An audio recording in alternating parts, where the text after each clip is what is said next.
Edmonton, Alberta. This is your chance to win big thanks to Save On Foods' $1 Million Touchdown to Win. If a kickoff is returned for a TD, you could win groceries for a year. If 2 kickoffs are returned for touchdowns in this game, you could win $1 million.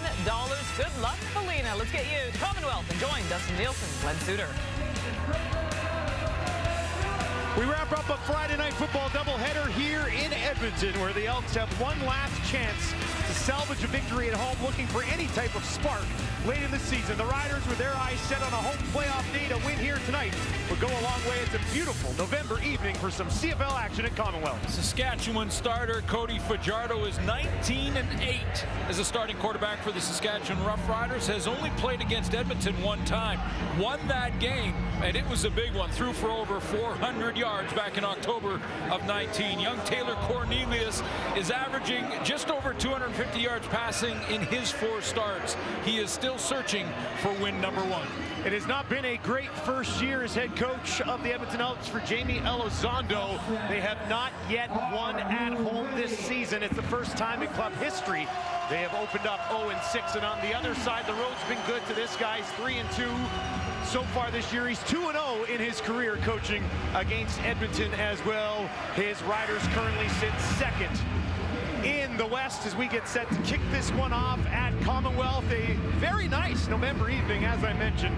Perfect November football weather here for this Edmonton team, looking to avoid an 0-7 season at home. That has never happened. The Riders look to hand that to them here tonight with a lot of Rider faithful in attendance in Edmonton. We are underway. This will be taken by Williams. He brings it back out to the 30, pushes ahead, and will not emerge from that pile.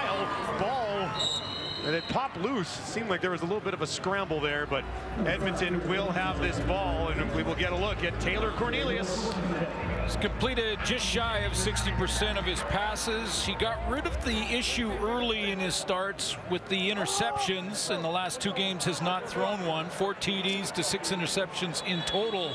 But again, most importantly, still looking for that first win as a starter. Start number 5 for Taylor Cornelius.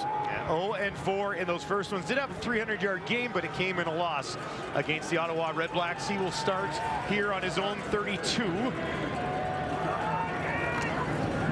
Make that handoff. He's going to look down the field immediately, sending a ball deep, and that is over the head of the intended target, who was Mike Jones, who that would have taken him over 400 yards on the season. Let's take a look at this Edmonton offense, brought to you by our friends at Expedia.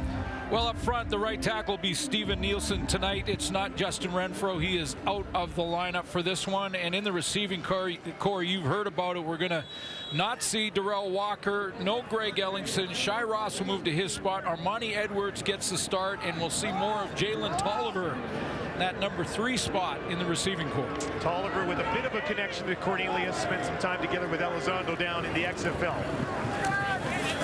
There's a completion. It is to Tolliver. He finds some room. He's got a first down, a flag at midfield as Tolliver with one of his biggest plays of the year. That's an 18-yarder.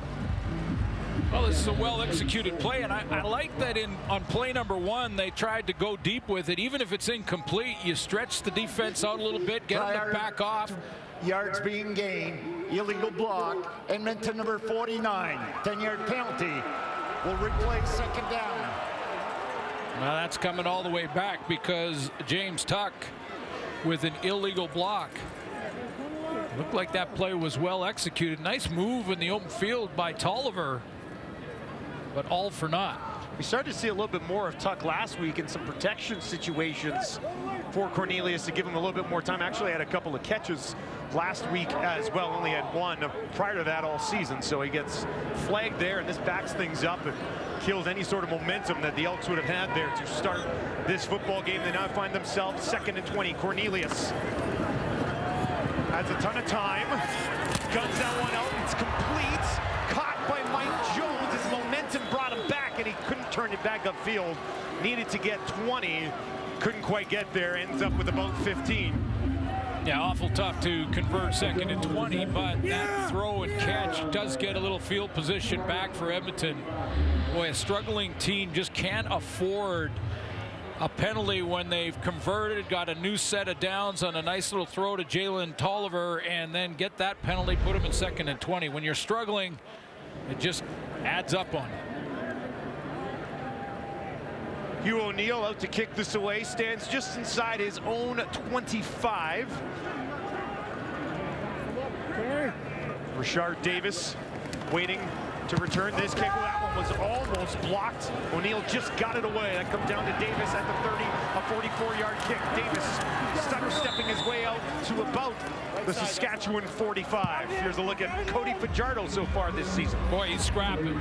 You know, I wouldn't say it's close to his year in 2019, but over 2,400 yards passing, completing just shy of 70%. The 7-4 record, important in the lead, second place over Calgary right now for that home field semifinal, with Winnipeg all wrapped up in first place in the division. But he's a fighter, and he finds ways.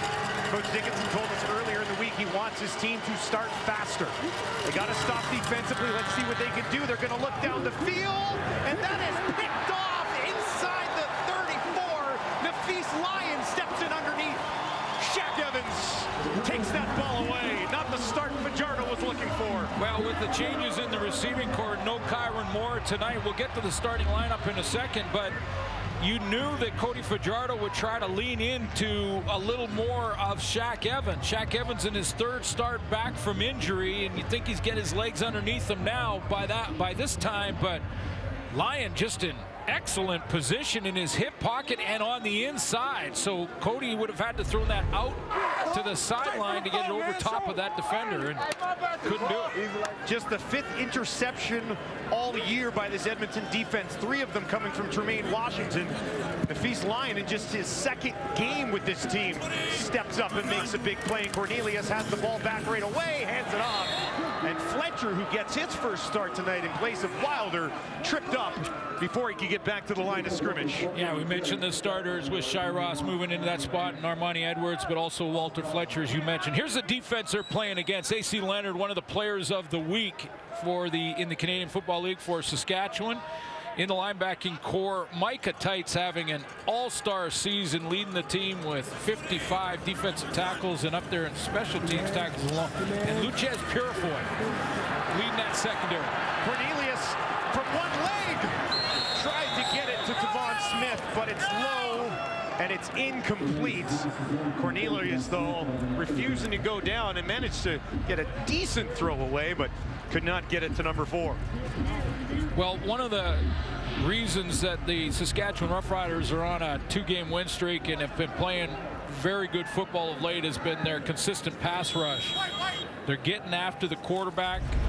9 sacks in the last 2 games.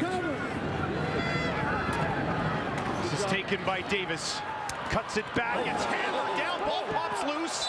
Riders do scoop it up, but that's a big-time hit. Hello. Is that Grant McDonald making the play?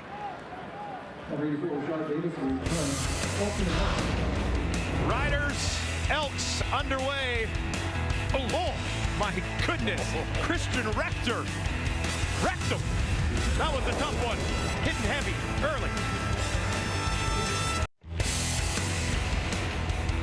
Friday Night Football on TSN is proudly presented by The Brick.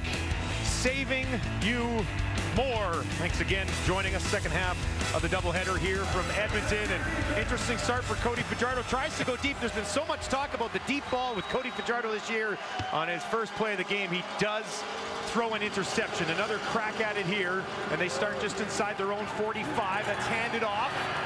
And a pretty good effort here from William Powell. Looked like they might have had him behind the line of scrimmage, but he pushes it up towards the 50. Well, some changes in the offensive core. We thought Duke Williams may be out with the tender hamstring. There's Dan Clark. He was also questionable during the week with an ankle injury, but he's good to go, and we'll start at center.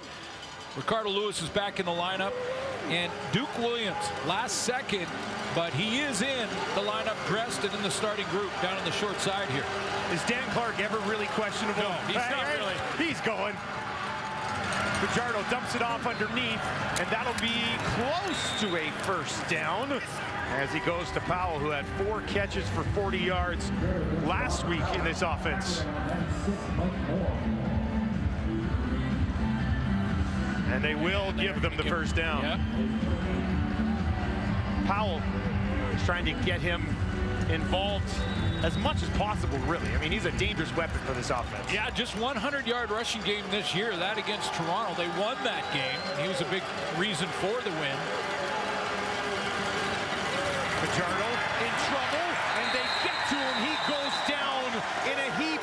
It's Moncrief tracking him down. Yeah, Keenan LaFrance went over there in the backfield with William Powell, and he goes over to try and help out on this, and he goes to pick up Cody Fajardo after this play, because watch 27 go from his left to his right and miss his guy. And that's why he came right over to help Cody Fajardo up, because he went, I miss former Saskatchewan Roughrider Derek Moncrief coming off the edge. A loss of 8 yards, 2nd and 18. They're going to try to run a draw, and that was going nowhere. Boateng, and he needed that one. He didn't have a tackle in the month of October, and he's able to wrap up Powell there. Yeah, well, I'll say, you know, when you heard the panel talk about, we're going to find out about the locker room a little bit with Edmonton, and you know, are they going to be motivated? Are they going to play with a high tempo and high pace, game type pace? And at least defensively they are so far in this one. Edvik set to kick this away, and he'll boot it from just outside his own 30. That's going to back Williams up. Takes it just inside the 10. A good kick, 59 yards. Takes it back to the 15 and is wrapped up there. No way to go. Another crack at it for the offense led by that man, Taylor Cornelius, when we return.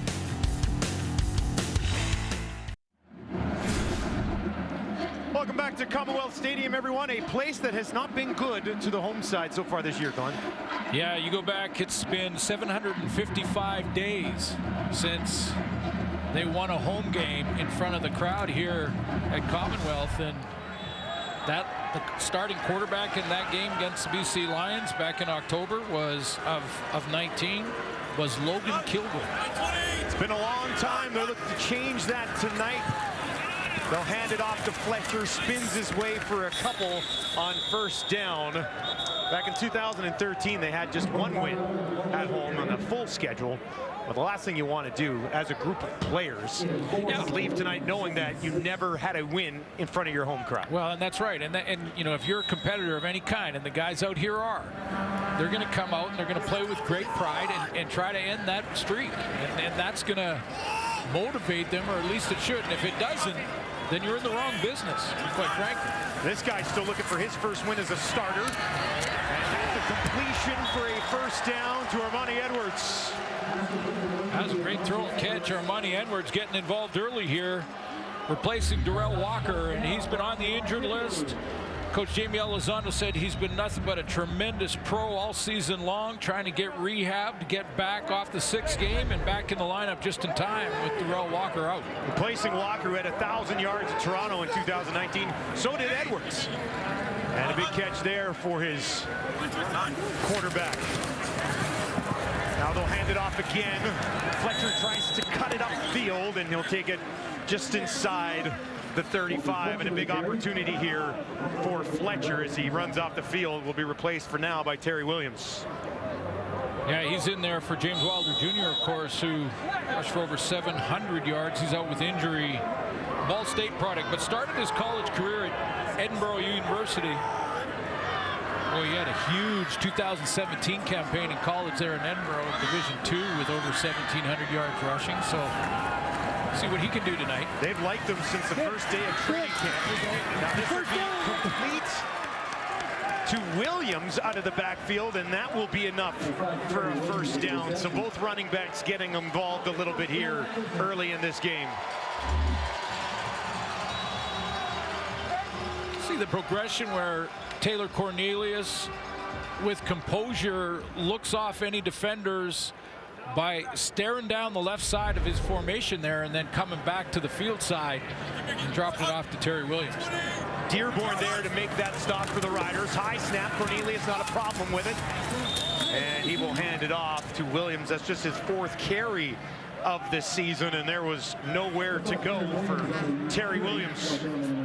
Clearly we're going to see a little of both between he and Walter Fletcher tonight, filling in for James Wilder. Jamie Elizondo tries to find the winning formula. He said to us in the Zoom call, he needs to get these guys that winning feeling again. Just one. Yeah. I mean, they'll take more, but one is where you got to start. Cornelius over the middle. That's a rocket. And he finds Jones for a first down. Yeah, I mean, you know, by now this receiving core knows what kind of throw they're going to get from Taylor Cornelius, and it's going to be a heavy ball at times, especially when he's got to fit it in. He steps into that, and that's a laser right over the middle. Jones having to lay out to his right a little bit to come up with it. Found a spot there between Lacey and Nick Marshall. Fresh set of downs. Hand it back off right up the middle. What a burst here!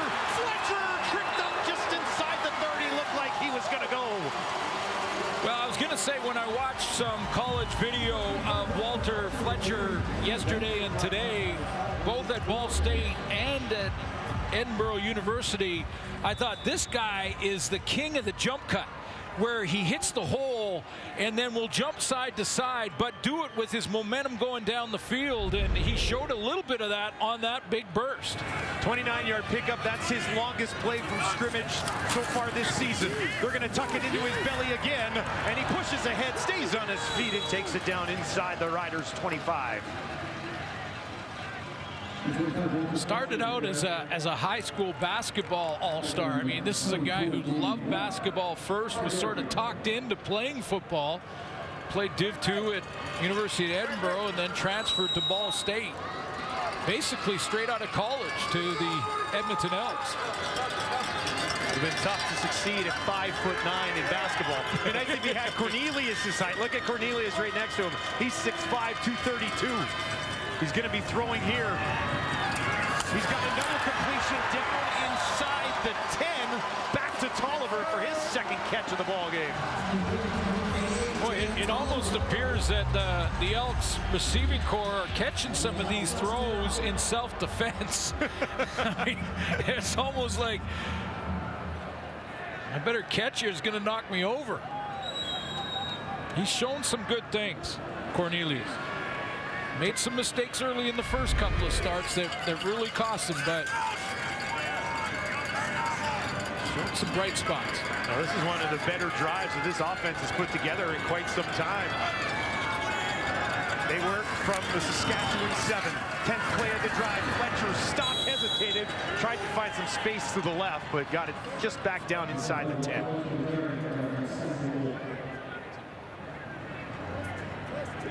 Neither of these teams have really been too successful in the first quarter this season. Edmonton only has one touchdown in the first quarter all year, so this would be big for them late in the first. Obviously, the Riders' defense has other ideas. A loss of 1 for Fletcher on that first down carry sets them up second and goal from the 8. 3 targets to the right side of the field for Cornelius. He looks there first. Now he's going to run. Now he's going to try to send one towards the end zone. Looked like it was tipped on the way through. Anthony Lanier may have been in the way of that one.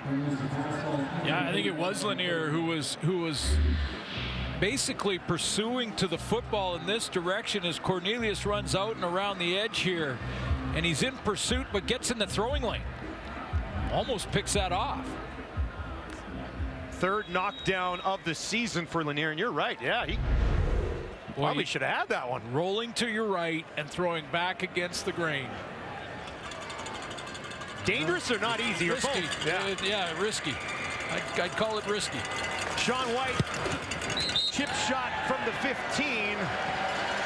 That's the 14th consecutive field goal that Sean White has made. Cody Fajardo will have the ball next.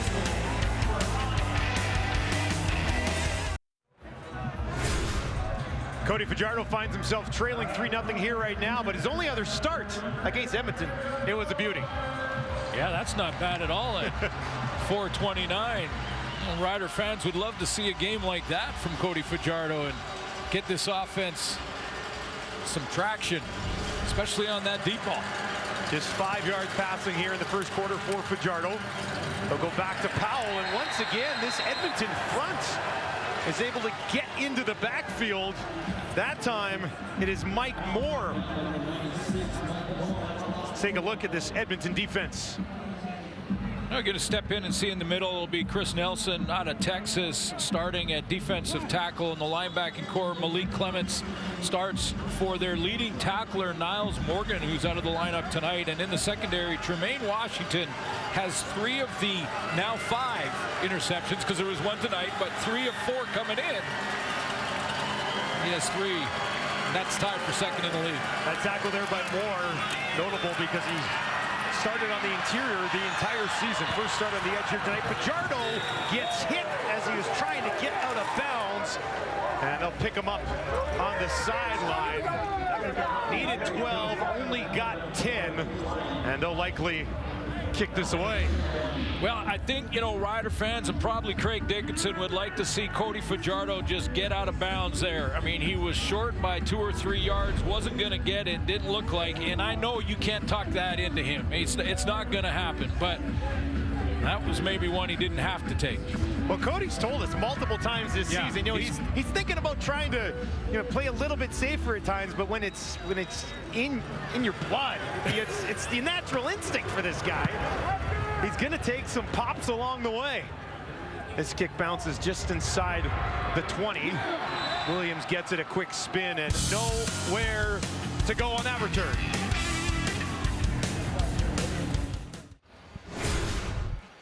Been a great season for the 3-time All-Star Micah Johnson. We're watching him north of the border. He's got family watching south of the border. For more on that, let's send it down to Ryan Rashad. Yeah, Dusty, you know, Micah Johnson talked with a lot of pride about his father's distinguished military career south of the border. Nathaniel Johnson Jr. served as an infantryman in Afghanistan, and he retired a heavily decorated colonel. Now, Micah shared with us that his dad's been going through some tough health issues, battling cancer the last couple of years. Took a bit of a tough turn recently, and Micah very much thinking about him before this game. My pop watches every single game, knows every single player, every team. Like, he's all CFL in, so it just means a lot that he can still continue to watch the games right now. Talk to him right here for a minute. Hey, Pop, we love you. The whole family loves you, man. Keep fighting. You strong. You know, you got this. We got your back. Yeah, beautiful family and heartfelt words, and we would like to echo that sentiment to the Colonel and the entire family, wishing them all strength during some tough times, guys. Proud father, proud family watching on, a CFL legend. Really the only way to sum up Micah Johnson. Well, that's how we know where he gets his toughness from, in the middle of that defense. And boy, the whole CFL family wish the best for Mr. Johnson and his battle. And his boys having a heck of a season as well, stopping the run. And they'll try to push this one right up the middle and nowhere to go, just outside the 10. And also gives us a chance, as we close in on Remembrance Day, to thank the men and women in the military, both in Canada and south of the border, but Remembrance Day just around the corner. So thank you to all who serve our country and the ultimate Canadians for their service. Certainly, Mr. Johnson, and your son's having another monster year. Absolute nightmare for opposing quarterbacks and running backs in the league this season. Here's Cornelius. Wide side of the field, and he goes once again to Jones, and they're going to say he did not have that. Went down to get it, couldn't come away with it cleanly. And that will bring us to the end of the opening quarter. The Elks at home, looking for their first win of the season, have a cushion. It's a small one. They lead 3-0 after the opening 15.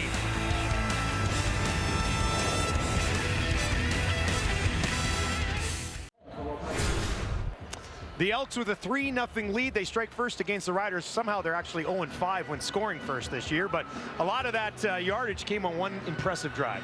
Yeah, it was 12-play drive for 87 yards for Taylor Cornelius. Looked real good on the drive, but for Saskatchewan Roughrider fans, they only came away with 3 points on the drive because the Rider defense dug in down inside their own 10-yard line. So time of possession, you don't want to keep that trend going if you're Saskatchewan. Yeah, Saskatchewan, obviously, we talked a lot about the long ball. Really have not been able to do anything through the air yet in this game. One interception for Cody Fajardo and just 5 yards passing so far, trying to get Powell going a little bit on the ground, but 3 carries, and he sits at 0 yards so far. So a pretty decent start for this Edmonton defense that will be tested again here shortly, as O'Neill is set.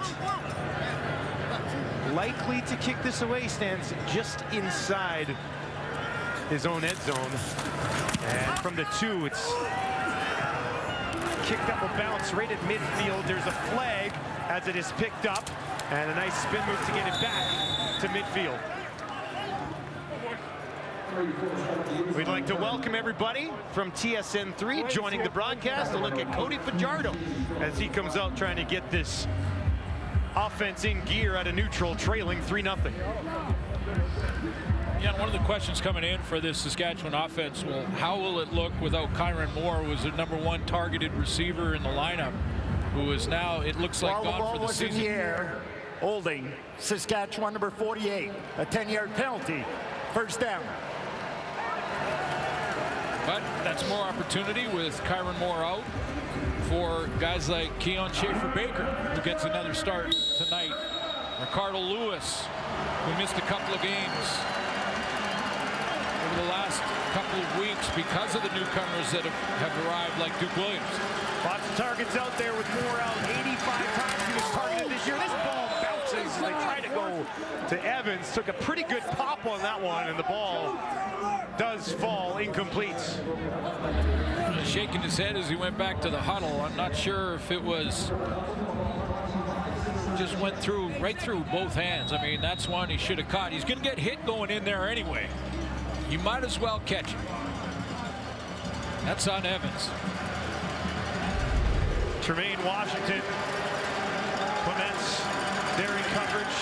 2nd and 10 for Fajardo. A little bit of time goes up, and that one will be complete as he decided to go right back in the direction of Shaq Evans, and this time Evans comes down with it, but he only got 9, so it's going to be 3rd and short. You know what?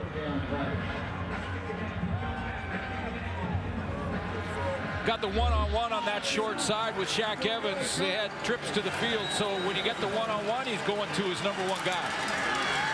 Fajardo will stay out there looking to push ahead. There was a flag as that ball was snapped.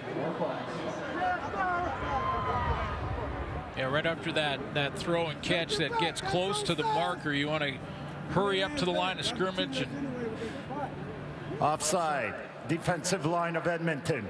We're going to move the ball up 5 yards and a first down Saskatchewan. that happens quite often when they're trying to scramble to get into position before the snap of the ball and they're lined up offside. So that will give the Riders a first down and take the ball just outside their own 50. That same formation with Shaq Evans by himself down into the boundary. Be a one-on-one situation for him. Working against his line. Line won the first battle of the night with that interception. Now a completion up on the far side there to Justin McInnes. A little wide receiver hitch screen on first down just to get the offense in a good and manageable second down situation. 12-yard pickup there for McInnes. They'll hand it back off to Powell. Looks like he wanted to maybe try to kick that to the outside after he ran into some traffic. And to get the first on that last play. So we go back to Powell and Jason Moss returning to Edmonton.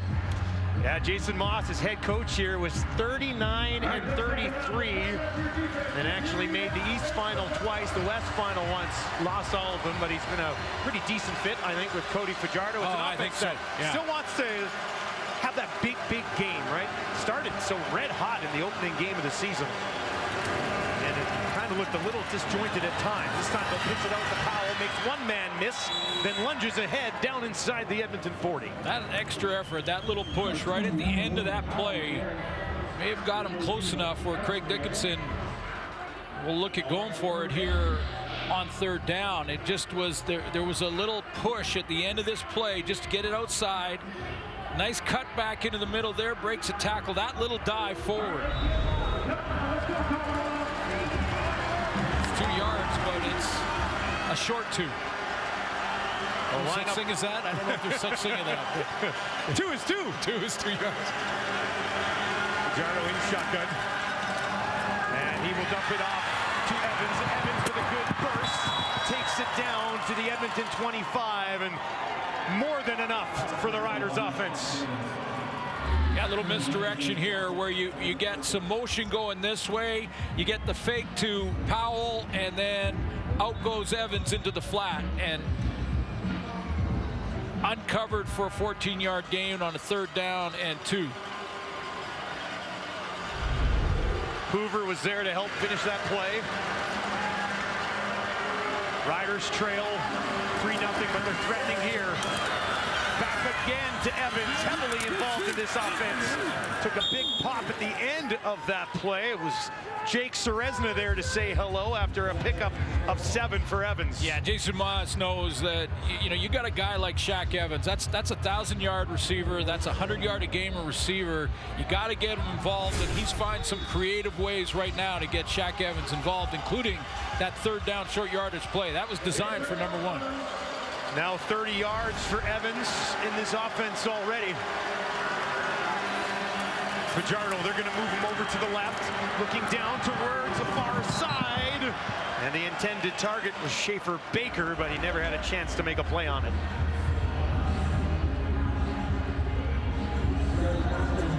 Such a tough throw to go full speed like that to your left as a right-handed quarterback. Get your hips and lead shoulder around to get into that throw. Just missed him to the outside. Lothar will come out to finish this drive, kicking at 82.5% on the year. This one from the right hash. About a 26-yarder, and he fires that one home to tie this game at 3. Taylor Cornelius, 5 of 9 for 61 yards, will have the ball when we return on TSN.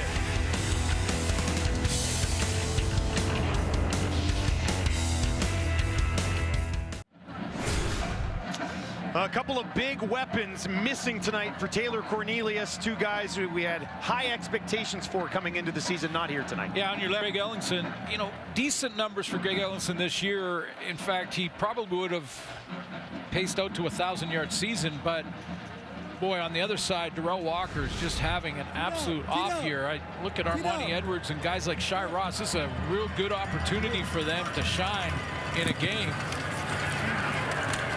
They'll hand it off to Fletcher here. Jones has already been targeted 4 times by Cornelius, so that's one guy that you try to involve a little bit more. And Mike Jones is actually having a really nice season. He's closing in on 400 yards as you get a look at Ellingson there. Yeah, you know, he was 5th in the league in pretty good season, but you know, even sort of subpar for him. Some drops, some fumbles. Some drops, exactly. And Darrell Walker just, I don't know, fell off the cliff somehow. 2nd and 11 here for Cornelius. To his right, goes back to his running back. And a nice push ahead by Fletcher after the catch. Should have enough for an Edmonton 1st down. They'll give him 11. There's some friendly fire there that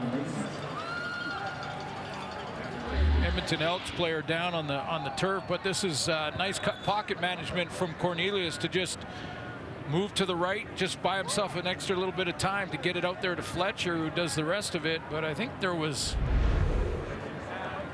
a couple of guys going down. Micah Tights, who's having just an outstanding season. We'll get you an update on both of these players down, Tights and Jones, when we return.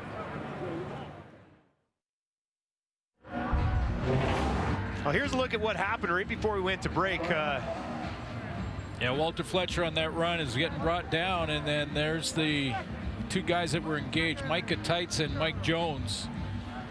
both walked off. Jones had to get a little help. Tights is going to get spatted up. It looked like it was the knee for Jones and the ankle for Tights.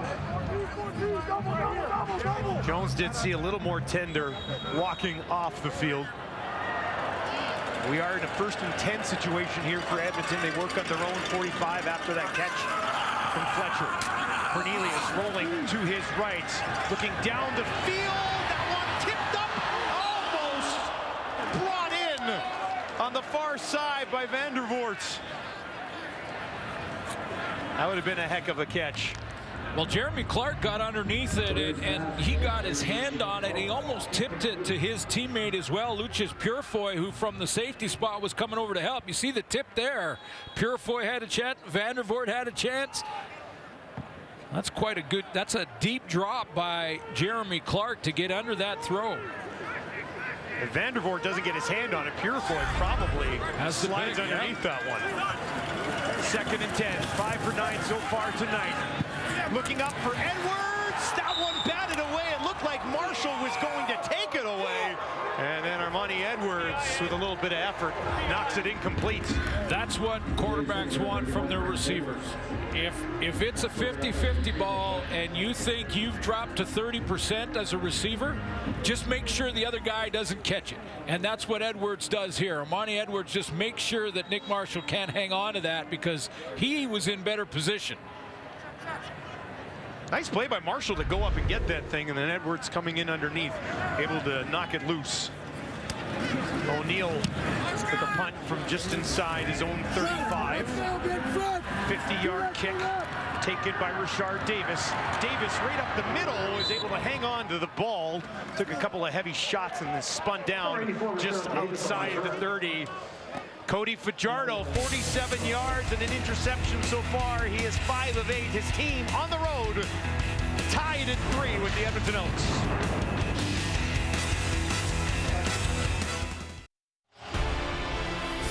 CFL on TSN continues tomorrow with another doubleheader. Action kicks off with a showdown between the Argos and Red Blacks, followed by a battle between the Owls and Blue Bombers. It all gets underway at 4 Eastern, 1 Pacific, and keeps on rolling all night, only on TSN. Well, it's going to be interesting. Now, the Hamilton just won. They got 14 points in the East. That's tied with the Argos for first in the division. Lots left to be decided around the Canadian Football League outside of Winnipeg. Smack dab up at the top. Now, the Bombers locked up first already, but Zach Collaros is going to play. He's the starter. He's starting this game. Coach O'Shea said he's going to play the entire time. First place in the division, and that bye to the Eastern Final up for grabs with those 3 teams. Montreal in Winnipeg tomorrow. We have the call. Can't wait to That's get going to be a big one. Yeah. Anytime somebody goes into IG Field looking to slay the beast, Exactly. Montreal gets a crack at it next. Fajardo swings it out. That's a completion to Schaefer Baker.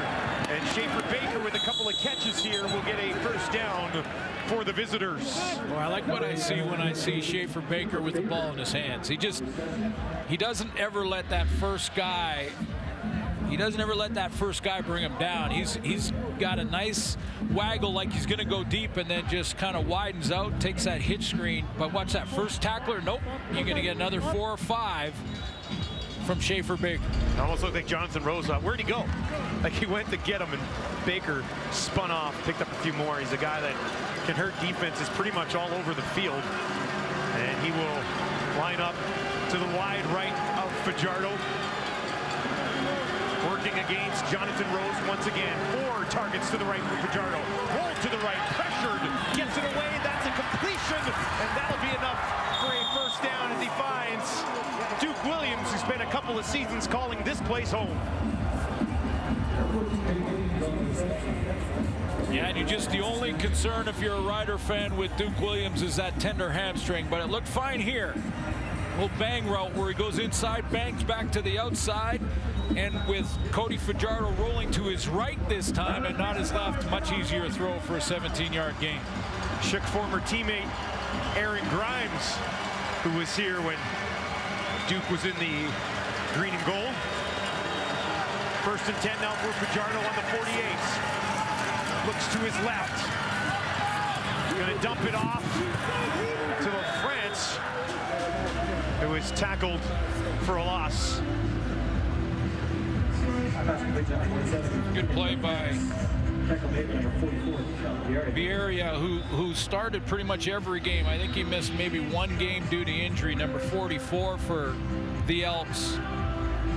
You know, when you're having a season like this, you're looking for guys that you can build around, and I think this linebacker is one of them. Actually, it was Jordan Hoover who came up, but Vieira was right there to help out in that. We talk about some of the guys they're missing on offense tonight. They also don't have Niles Morgan, who leads their team in tackles. He's not playing tonight. He's been locked in right beside Vieira all season. It's been a hard defense to figure out here in Edmonton because they look pretty good in some of the stats, like yards against through the air, second in the Canadian Football League, behind Winnipeg, and yet they just don't. Somehow they don't create enough turnovers. They're not creating the big play, the explosive play. They're way down in numbers in sacks, and they're way down in numbers in turnovers. But other than that, they played pretty steady for most of the time. Had a little bit of trouble stopping the run as well. Now throw to the far side of the field, looking for Evans, and he never really had a crack at that one. That'll bring up 3rd and long, so they'll come out and be forced to kick this away. Now, a defense that's allowed the fewest first downs passing in the Canadian Football League, ahead of Winnipeg. And then you go, but they came in with 4 interceptions. It doesn't make a lot of sense, does it? In 10 games, yeah. It just... We're probably confusing a lot of people, but that's okay because it doesn't make sense to us either. Yeah, it's tough. It's just tough to put your finger on exactly what this Edmonton defense has been this year, because they haven't been terrible and kept their team in games a few times this year. Hedvig kicks this away. That one will bounce at the 4 into the end zone.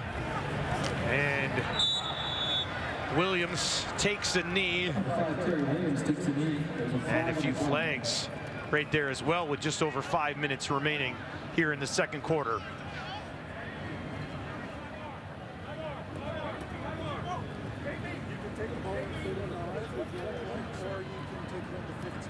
Waiting for the call here. A chat with Elizondo on the sideline, still looking for, of course, his first win here as a home coach at Commonwealth. Well, it's a 5-yard, no-yard penalty, but it was in the end zone, so it's an option. No yards. Saskatchewan number 58. That penalty is declined. Result of the play will be a single point for Saskatchewan. Send it down to Ryan Rashad. All right, so when Trevor Harris was traded, one of the big reasons the organization gave was their belief in Taylor Cornelius. Well, since that time, they've traded for Nick Arbuckle and signed him to a new contract that would be classified as starter's money. Now, they did go to Cornelius after signing Arbuckle and had a conversation with him, said don't read too much into what the numbers might suggest. They've promised Arbuckle a chance to compete for the starting job, but they still have a lot of belief that Cornelius will be able to compete hard for that job as well. But definitely the rookie versus the veteran, the starting job looks like it might be a jump ball between those two heading into next season, guys. Offside. Edmonton number 4. 5-yard penalty. Still first down. It'll be interesting. And what I wonder is, can they get Nick Arbuckle up to speed enough in the next week or so to give him some playing time? There's his numbers, both in Toronto and as a backup to Bo Levi Mitchell in Calgary, and getting his chance when Bo went down. But will they put him in there? Not quite ready yet. Cornelius shovels it underneath to Fletcher, and Fletcher's going to push ahead. And after being flagged and being set up in a 1st and 15, they pick up the first down. We've seen this underhand throw on this little play to the running back, and you can see that Fletcher is just to the left of Cornelius here, just a little underground. He had to wait for a second for it to open up, and then a nice move right there on AC Leonard to get started. 90 yards passing for Cornelius, just over 4 to play in the opening half. They'll hand it off this time to Williams, And he is wrapped up. Because it's a tough one to figure out here, because if you got Nick Arbuckle and he's trying to get assimilated to the playbook, understand the new terminology. I mean, he's experienced, so that shouldn't take a whole long time. I mean, Trevor Harris is starting tomorrow for Montreal in the similar time frame. So you think that he should be able to get it, but Jamie Elizondo also, with the team struggling in a lot of different areas, didn't want to just throw him in and then new contract and have him not see some success to end this season. Didn't want to put that in front of the fans. Cornelius walked all over AC Leonard, getting home for his 8th sack of the season. But you know, when I think about it, you've seen now this is be start number 5 for Taylor Cornelius. And yes, he's shown some good things, and yes, it should be a competition next year in Edmonton's training camp to see who will be their starting quarterback. But having said all of that, man, I'd love to see Nick Arbuckle with this offense and these receivers, and maybe Darrell Walker and Greg Ellington back, if they can get back in the last couple of games this season. Just see what he looks like in this offense. Well, no shortage of opportunities. They got 3 games over a 7-day stretch. So you think you probably see both once Arbuckle settles in a little bit more. Cornelius, a rough ride there from AC Leonard. True difference maker in this defense. Well, I know you've seen turnover chains in football. Here on the panel, we have the MVP chain, and there's no doubt who the MVP of this panel is. Kicking us off for the doubleheader on Friday. Look at this coach. Just because I interrupted you. I interrupt you and I get this. Fuego today, baby. Wow. Wow.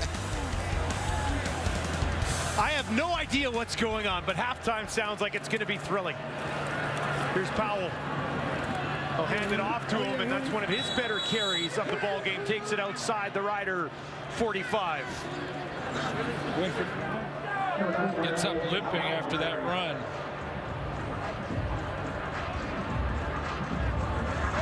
Not good news. He will head to the sideline, and that's not a good sign for a Riders offense that's having a little bit of trouble getting going anyway. Well, you know, again, we talked about off the top, but Powell comes in 4th in the CFL in rushing, but hasn't seen as many opportunities as the other guys. Fajardo's going to be throwing here, and he's going to be throwing down the field, looking for Williams, and he's got it! What a catch by Duke as he hauls it in down by the Edmonton 25. That's the 50-50 ball that they brought Duke Williams in to make.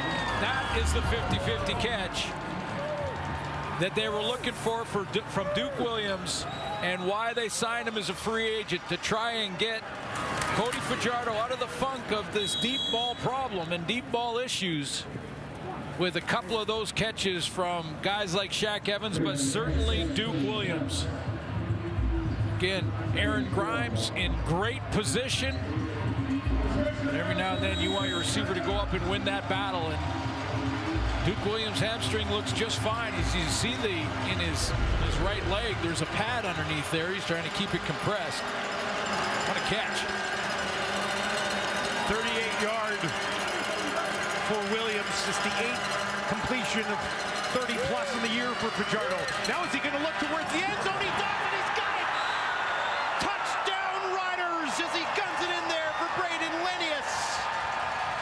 4th of the year, a 22-yard catch for a major for Lenius.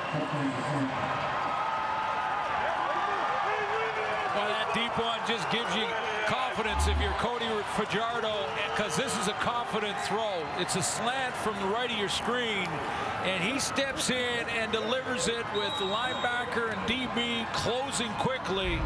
Lenius comes up with the catch, but a real confident throw after that completed deep ball to Duke Williams.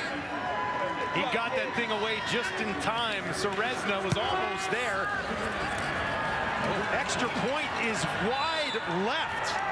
That's the first one that Lothar has missed all year. He was 16 of 16. And his look right there is all of us right now. Exactly. We all look the exact same. Everybody.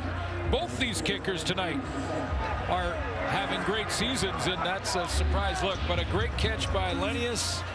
as he comes in on that post route, but a confident throw from Cody Fajardo to thread the needle and hit him right at the goal line. Well, I tell you, on that big catch by Duke Williams, Keenan LaFrance comes into the ball game. Remember, William Powell limped off. Well, Keenan LaFrance steps in. Watch him pick up the blitz.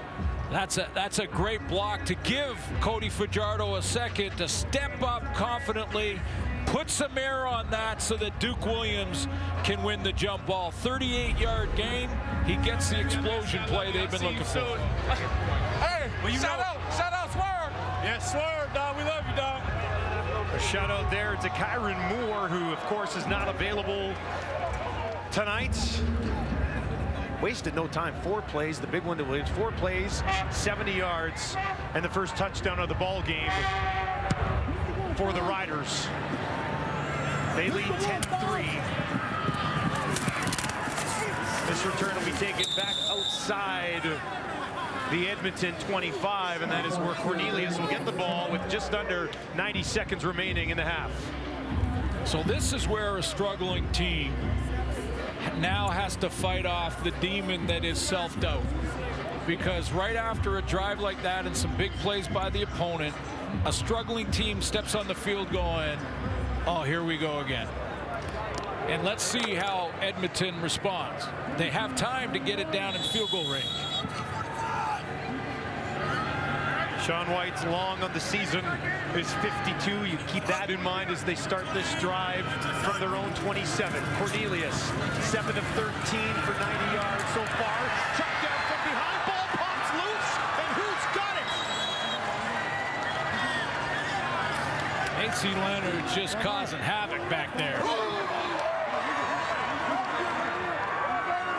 I've said many times, he reminds me physically of Willie Jefferson in Winnipeg. We'll see tomorrow, but he just has been making plays. 8 defensive tackles, a tackle for loss and sack, and player of the week last week, and that's his second big play of this game tonight. The strip from behind, ball's loose. Cornelius never saw him coming. 2nd and 10. Now the big fella's going to run the ball. Diving ahead, and he's got the first down. A nice effort from 15 in green. He can run when he gets out there.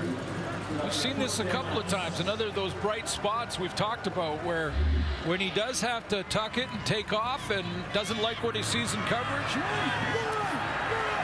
want to protect the ball a little bit sooner than that, but it gets a 13-yard gain and a new set. Works from his own 40 now. Wanted to go deep. There's a flag on the play.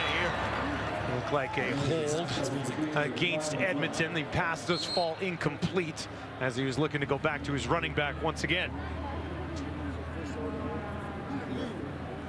I think on the Steven Nielsen. Holding.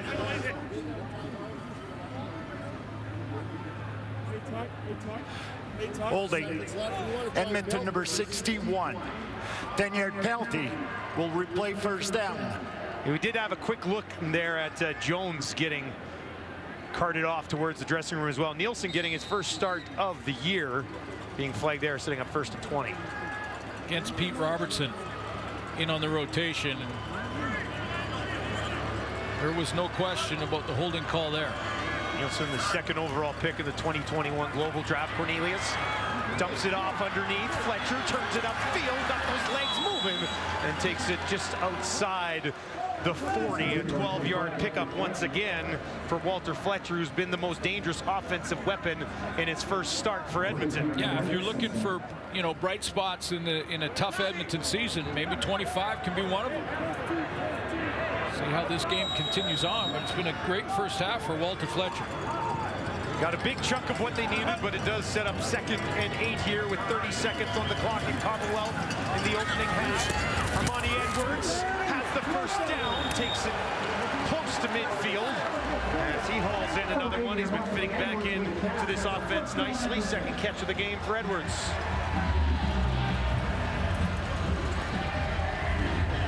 Timing throw, nice pickup from Fletcher there to make sure his quarterback had a second to throw it. seconds for Cornelius. 3 receivers out to his right, steps up in the pocket, looks downfield, he'll throw downfield, looking for Edwards. Marshall bats it away at the 5.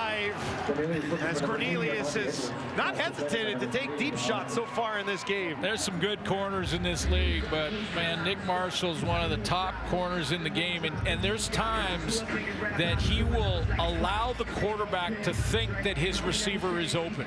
He didn't let Armani Edwards get behind him there, or he didn't get beat. He actually baited Taylor Cornelius to throw it to him because he wanted to play the football. Almost had an interception earlier in the game.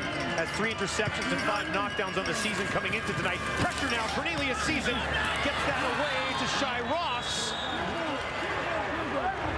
With 5 seconds left, they will have an attempt at a field goal, so mission accomplished here if you're Taylor Cornelius. Yeah, fighting those demons, the here we go again demons.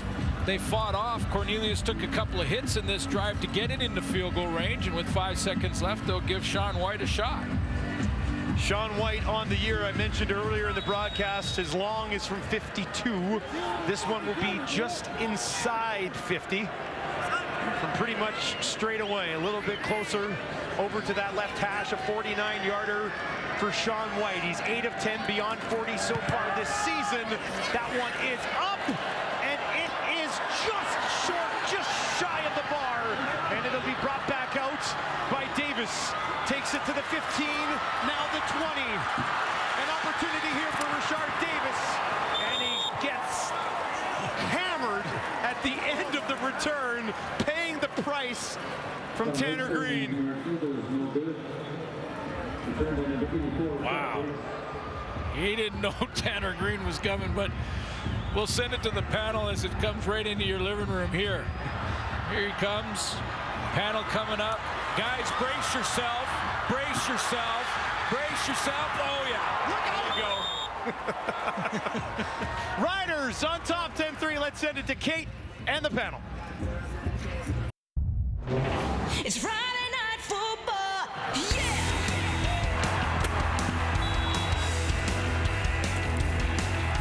Boys are out here gonna put on a show.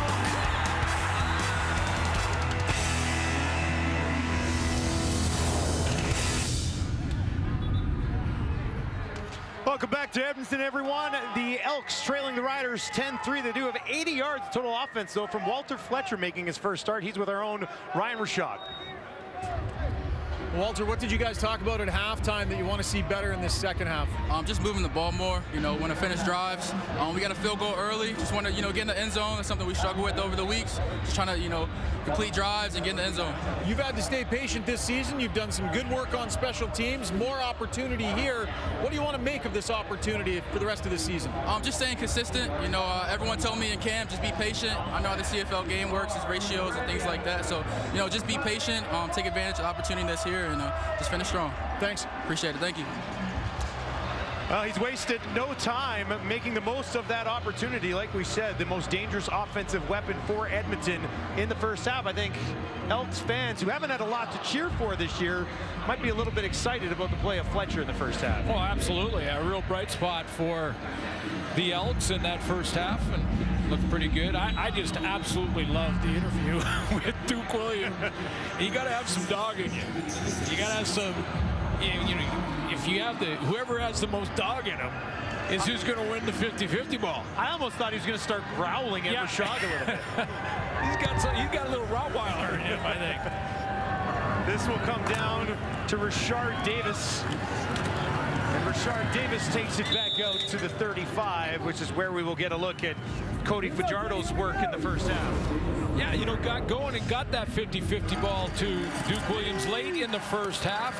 Clearly, the game plan early on was to get the ball to Shaq Evans more than they had in his first 2 starts after returning from injury. But then Duke Williams with a first down. This is the 30-plus catch where he wins that 50-50, which set up this touchdown. So they got it rolling late in the first half.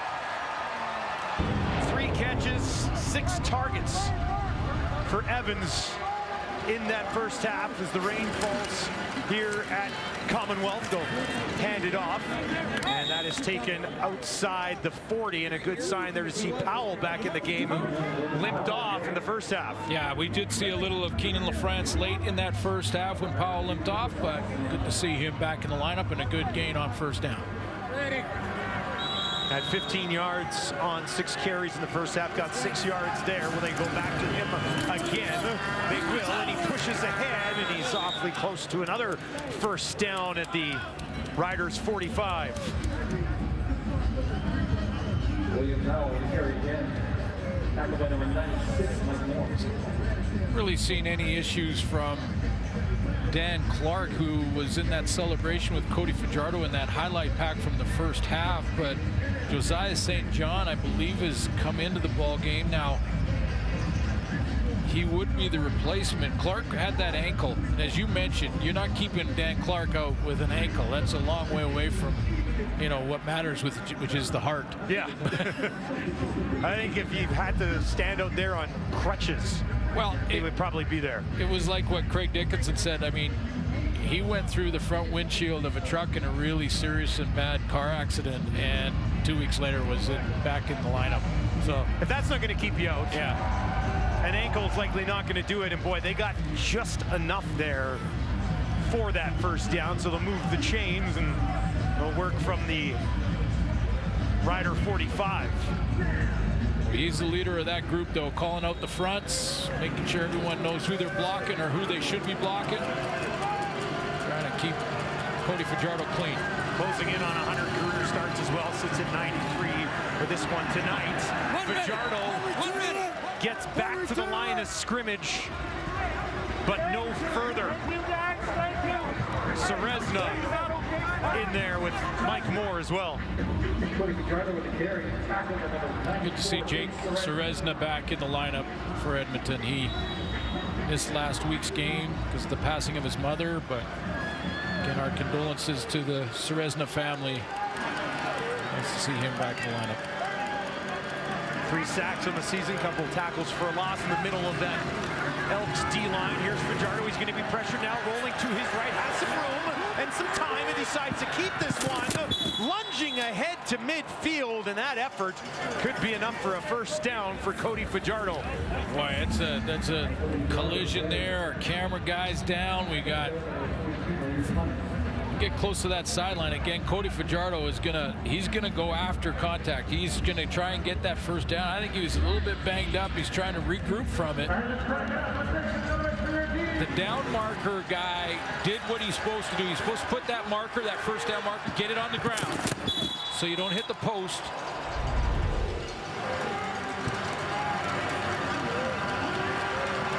Big collision at the end of that play. Now they'll toss it underneath. Schaefer Baker steps his way out at the 50. We got some tough cameramen down there on the sideline now. Jason takes this hit, and it's a big one. That's a heavy camera. And down he goes. That was his look. Still good to go, though. Bounced right back up. They say you take the hit to make the play. You take the hit to get the shot. And that's what he did right there. Got a little Dan Clark in him. Didn't miss the play. Back up, camera on the shoulder, ready to rock. 2nd and 5 for Fajardo in this offense. Fajardo's going to keep it right up the middle. He's got some room to run. Here goes Cody Fajardo down to the 30. And he has his legs working tonight, doesn't he? Yeah, it's some different looks and formations from Jason Moss's group here because, you know, they're getting different guys in here. Lennius in the backfield, little fake to him on the fly sweep, and then right up the middle goes Cody Fajardo, a play we really haven't seen much of throughout the season. Different look for the Elks and successful for Saskatchewan. 22 on that play for Fajardo, team leading 42 on 4 carries thus far this evening. Team leads 10-3 and creeping towards some more. Fajardo, this time he'll be throwing. He's got a completion. It's Lennius who tries to bully his way ahead for a few yards. After the catch, let's send it down to Ryan Rashad.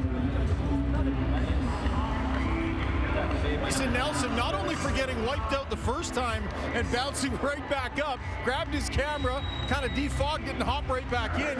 The next play, guys, came right at him again, and the guys on the sidelines were laughing, saying he didn't even flinch. That was the second play coming right at him one more time. He's holding strong with the camera, no wobble, zoom right in there. Nice, Jason. Well, you know, Ryan's tough down there, too. Yeah. He can take those hits, too. Let's not get too carried away. Another completion, this one to Schaefer Baker.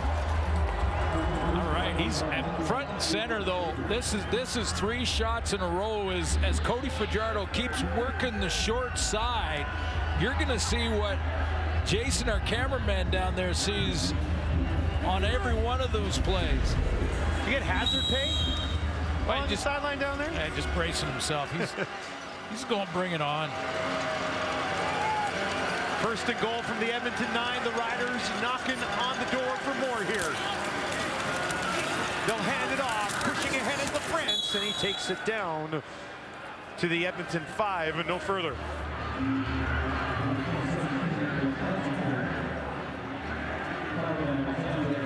That was a good battle in the trenches. LaFrance to dig his way really to 3 or 4 or 5 yards. But that contact between O and D line on that last play, that was a real deal. Get down here, it gets big on big, and low man wins. 10th play of the drive for Fajardo. Looks to his left, throws to his left towards the corner, and that one falls incomplete through the hands of Schaefer Baker with Jonathan Rose there in coverage. Yeah, this is about where the ball was spotted, because when you look at the route, it looked like Schaefer Baker in this number 2 spot. He wanted the ball here, and Cody threw it here, which gave Jonathan Rose a chance to recoup. He was trying to throw Schaefer Baker back to the football a little bit, see how he's working back, and Rose got a shot just to distract him enough. Actually hit him right in the head. Now, the timing on that was pretty good. Oh, we've got a flag on the field. It looks as though they saw what you saw. I was going to say that Craig Dickinson, you might want to take another look at this.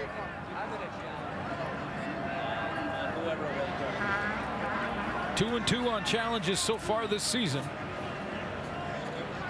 Saskatchewan is challenging the previous play. They believe there was defensive pass interference on their number 89. The play will be reviewed.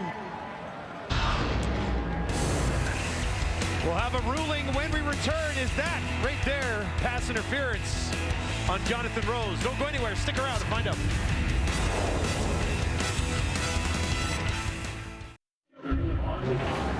Well, a big moment in this football game here as we wait for the ruling on this play. Well, it's close, and I think Craig Dickinson challenging is probably the right call here and the right decision. But the timing by Jonathan Rose is really close. I mean, even in slow motion, the contact that he makes is right when the ball arrives. After review, the ruling on the field stands. Saskatchewan will be charged a timeout, and they're out of challenges. Rose looked grateful with that calling. I think Craig Dickinson challenging that play when you see that Rose didn't turn to play the football at all, really, is worth the challenge on a scoring play, because that's essentially what it was. Would have put it on the 1-yard line. The difference between likely a touchdown and having to settle for 3, right? But, there was no penalty flag on the field, and in replay, you need to really see something strong to overturn it. The timing was good by Jonathan Rose. Lothar knocks in a 13-yard field goal, and it does increase the visitors' lead to 10 at 13-3.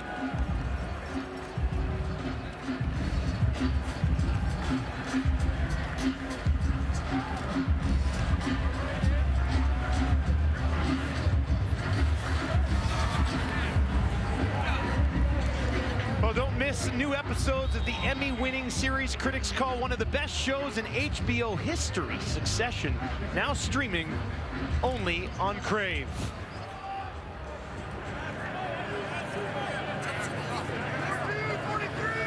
Cornelius in this Edmonton offense. We'll start with the ball on the 35. Cornelius. Maybe a little too much on that one. Tolliver, though, got his hands on it, but couldn't haul it in.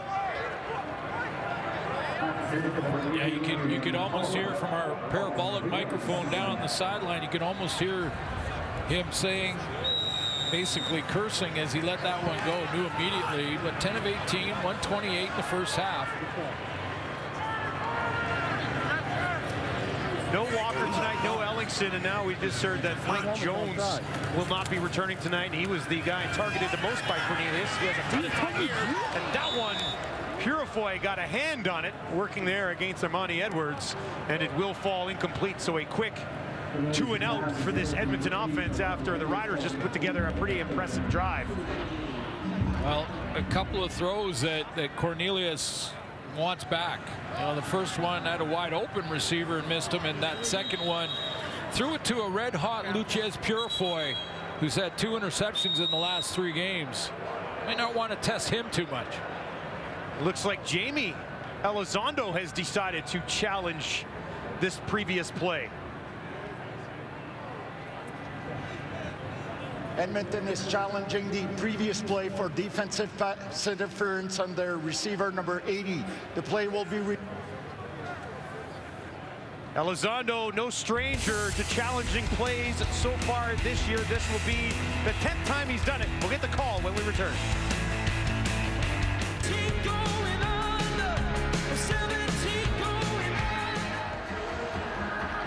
Well, here's another slow motion look at the play that Elizondo decided to challenge. Both coaches getting aggressive with their challenges in the third quarter, not holding them till the fourth, because there's also their timeout on the line too. I think the after review, the ruling on the field stands. Edmonton is charged a timeout, and they're out of challenge. Yeah, the difference between the 2 challenges, though, for Craig Dickinson, it was a scoring play. Yeah.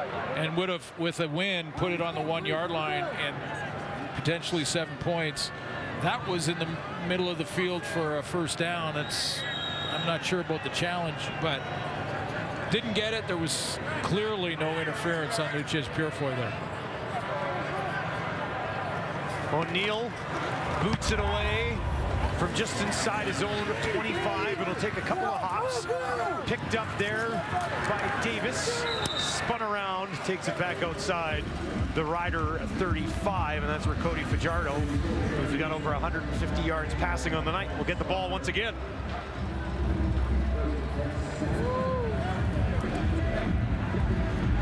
Did connect on that big one to Duke Williams. So you mentioned, and ended up setting up that touchdown to Lennius. You mentioned Duke Williams was brought in to win that 50-50 ball. What do you think that one play can do for Fajardo's confidence on throwing the ball? A ton. You know, a ton. Because that's really all that's missing. You know, you can work on technique and things like that on the ball, but at the end of the day, it's about confidence. Fajardo dumps it off to LaFrance. LaFrance wrapped up, but still managed to get a couple of extra yards out of it. Takes it out close to the Saskatchewan 45. I had a good conversation with our colleague in Matt Dunnigan, Hall of Fame quarterback, and you know, just asked him about Cody Fajardo's deep ball issues, and said, you know, really it does break down to confidence in your receivers, you know, understanding their body language as they go down the field, and just confident to throw it, expecting the catch rather than throw it hoping for the catch. 8 yards on that last one. This time they'll hand it off. And Powell straight up the middle. And he's going to be close, maybe just short of a first down, but it would be 3rd and inches if they don't give it to him. But it's like a DB with interceptions. When you're in a drought with interceptions, I always used to say, when you get one, they'll come in bunches. So you feel like once you get that first one back, then there's going to be a whole avalanche of them. We'll see. Short yardage, more than enough as Fajardo pushes it out close to the 50. We'll see. We'll just see who, you know, if you have enough dog in you. Because I want to thank Duke Williams for that term, because I'm going to just keep using that. If you have enough dog in you, you can win enough of those battles. Fajardo right in behind the 2019 All-Star Dan Clark leading the way to that first down. Now they work from their own 50. Fajardo with some pressure coming, looks down, looking for Evans, and Evans got his hands on it, but Nafis Lyon once there to disturb things. Yeah, Nafis Lyon has made some plays. He's only had a couple of starts now, so he's playing for Jonathan Mincy, who was lost in a practice due to injury, and you know, this is pretty good technique because he's going to stay. He turns out of his back pedal, but he's not turning to bail deep. He's just turning to stay in coverage and then really run the route with Shaq Evans. Had 6 tackles in his debut in the CFL last week. Had an interception early in this one. Fajardo now, second and long. That one complete. As he goes back to Schaefer Baker working against Jonathan Rose, and it'll be a first down for the visitors. Nice job by Schaefer Baker to come back to the football. That's a deep curl route, and in that deep curl route, you are giving the DB a chance to come back to the ball, so you've got to take that extra step with the ball in the air, and that's just maturity beyond his years to know that and step back and block out the defender. 5 catches, 44 yards for Baker. This time he goes back over to Evans for his 4th catch of the game. I would suggest that Shaq Evans, after coming off the 6-game injured list, is still trying to get that win back. You know, he's been the #1 target in a lot of these drives and taking the hits, and I know this is start 3, so it should be right around now that he's starting to get that win back. But you can see him breathing pretty hard in that huddle.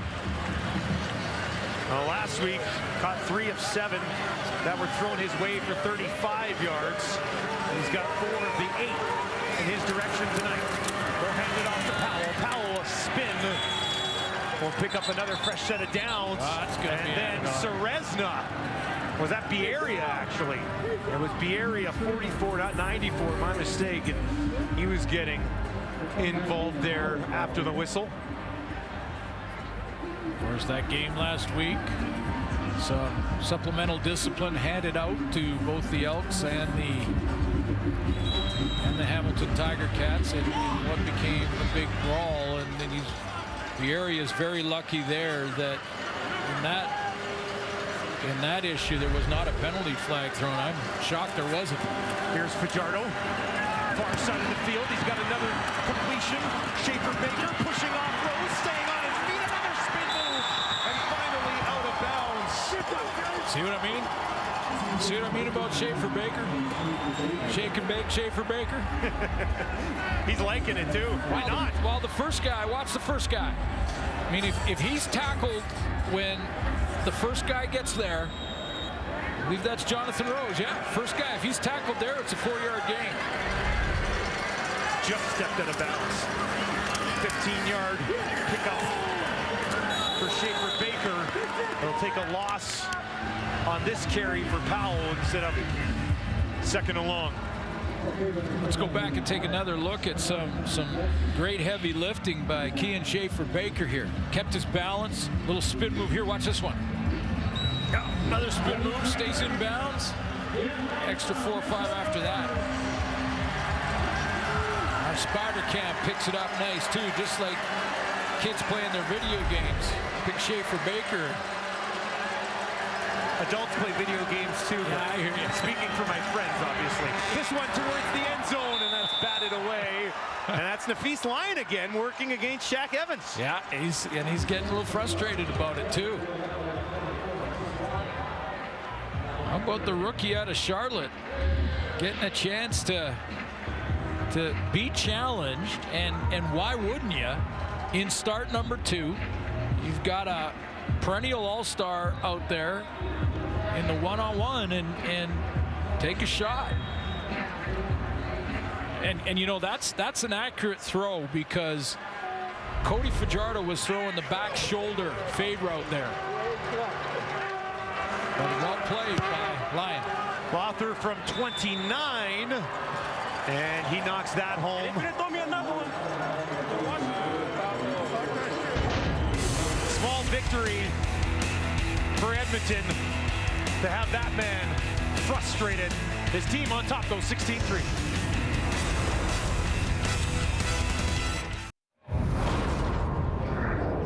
Well, once again, A.C. Leonard, huge part of this defense, making an impact, a big impact tonight, Glenn. Well, coming off a game where he had 8 defensive tackles and a sack and a tackle for loss, he's coming in now with 2 sacks so far tonight, this forced fumble, and 4 tackles. And to do a flip like that at 6'2", 250 pounds, you're kidding me. It's almost as if he's an incredible athlete. Well, he's got some dog in him, you know that. He's got to have some dog in him to do a flip at 250. I mean, versus Montreal, he went off. I mean, he had a monster game against the Alouettes. And remember, that's William Stanback, which they held for under 100 yards rushing in the game. And that's the key to getting to Montreal as far as what teams have said going into Montreal. Can stop William Stanback, you got a chance. First down pickup here for Edmonton. They'll move it outside their 50. Took a lot of bodies to move Fletcher along. But I give Craig Dickinson a lot of credit for, you know, about a month and a half ago, basically going with a 9-man defensive rotation on the D-line. It is now starting to see some of the fruits of that labor, that decision. I'll hand it off to Fletcher again. He was slowed down by Harris, finished off by Tights. And one of the things that Dickinson told us early in the week when we talked about that rotation, he said, you know, would have liked to have done it and wanted to see if he had the personnel to do it. And he certainly has the personnel to do what he's been doing on that defensive line so far for him, and obviously his defensive coordinator. Yeah, Jason Shivers, and boy, all the guys we talk to on defense, they always bring up Jason Shivers and what a great job he's doing calling defensive plays, putting them in great position. 2nd and 6 on the logo here for the Elks. Just a field goal so far in this game. That pass picked off. There's a whistle. Gainey thought he had it. I thought he had it too. Like he froze enough. He's telling anyone who'll listen he caught that ball. But there's no challenge. Both coaches lost their challenge. So if this is ruled incomplete. Did my eyes deceive me here? The way he froze kind of looked like he was trying to get his hands back on. Oh, it went off his foot. It went off his foot. Hit his foot and then came up to him. That looked like an interception. Well, if it didn't hit the ground and only his foot, it was. Too late now. No challenge. O'Neill kicks this away. That will bounce and almost just dive right at the 15. Davis goes in to pick it up. No yards, flags all over the place. Fajardo gets the ball back with a 13-point lead. Don't stop me, don't stop me, don't stop me. Just hug me. Don't hug me. I like it. Or sucks from the group. We know Currently, he's right. It is disgusting. It's nothing. It's a nail fungus infection, and you have to treat it. it's been a long season for the Elks. They currently sit at 2-8, but they're trying to stay focused and remain engaged in the fight. For more on that, let's send it down to Ryan Rashad. Yeah, Dustin, I chatted with veteran and leader Matt O'Donnell about how they've tried to maintain some semblance of a positive attitude in practices and such. He said his message to the players is, listen, in a way, it's okay for it to be about yourself. You're playing for pride. You know, don't necessarily know if everyone's going to be back next year, but they want to play football somewhere, and people are watching the way they react. Are you a player that adds energy to the group or sucks energy away from the group? Jamie Elizondo said they are evaluating every single day through these difficult times who's part of the solution and who is not. So while the results are not what they wanted, O'Donnell said the focus has to be on professionalism, pride in the game, but also personal pride and keeping an eye out for your future. You know, a good example tonight would be Nafis Lyon, who's starting his second game, and he's making some plays, having people take notice. Walter Fletcher.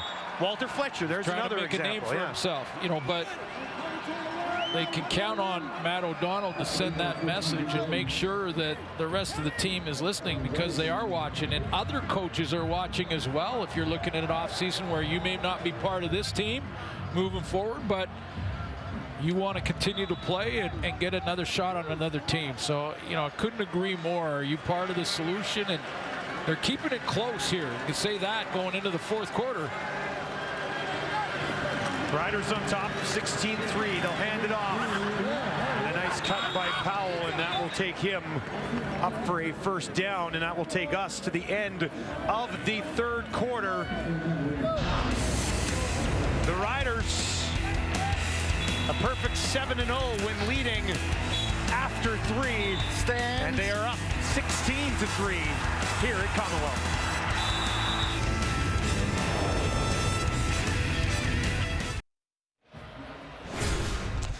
Well, on the road here, the Riders find themselves in a pretty good spot, up 16-3 against an Edmonton team that's moved the ball a little bit, but hasn't really been able to generate any offense. Well, they had the good first quarter where they led in a big way in time of possession and offensive yards, but you see the yards in the third quarter, now it slants towards Saskatchewan's favor, so they're coming along here offensively. But they're 27-0 Saskatchewan now when leading going into the fourth quarter. That goes back a couple of years.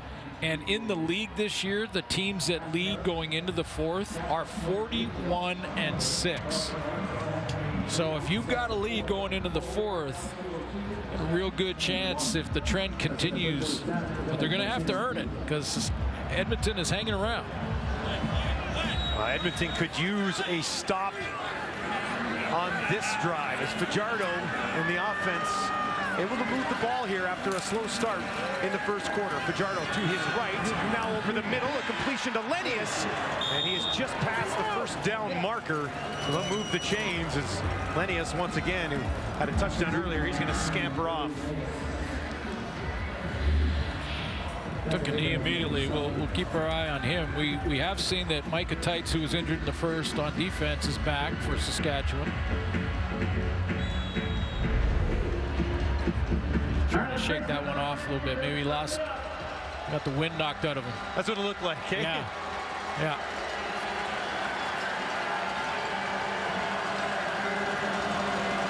Fajardo from midfield out to Evans. Got one block. Now he's just going to try to push his way ahead. And he got hammered. His helmet popped off. He threw it off earlier in the game. This time he got hit and it went flying. One of the best ways to take out your frustration, contact. Hit somebody. Hit somebody. Or get hit.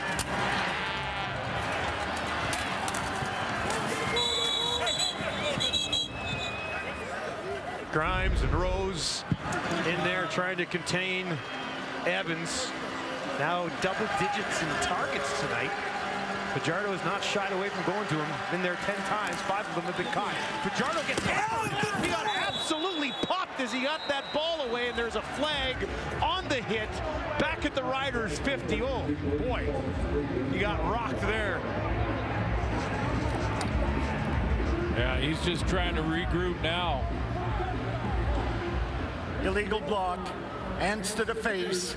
Saskatchewan number 64. That penalty's declined. Third down. That's a SAS penalty. It's not a late hit, but that was a big hit. I think it was Kwaku Boateng coming around the edge and bam, right in the chest of Cody Fajardo, and that was a clean hit. And he is still feeling the effects of. Take you a little while to recover from that one. Boateng, who had 2 sacks in the first game of the season, hasn't had one since. This has been one of his better games of the season. No yards there as Ernest Edwards in on the return. Elks try to find some offense next.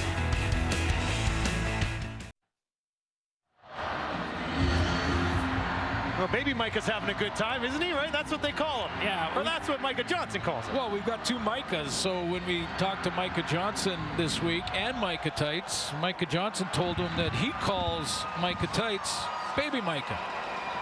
Well, baby Micah's got 6 tackles so far tonight. Yeah, so he's having a heck of a year, man. It's in his second year at the University of Calgary. Now they'll hand it off, and there was just nowhere to go.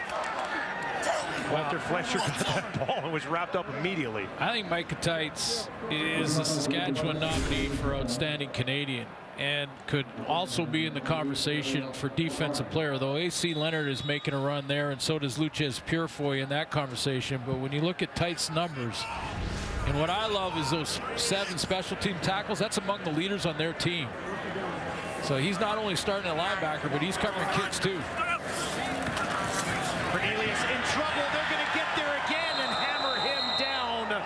This time it's Jonathan Woodard, his 10th sack of the season. Well, he made sure that the stats guys knew that it was Jonathan Woodard, and Micah Tights is also a captain on this team and a guy that's coming off the edge on this play here, and he's going to cause the disruption and give his teammate in Jonathan Woodard the path to the quarterback. Inside route, blitz coming from the linebacker on the outside, and Tights, they both get there, but he points right to his teammate.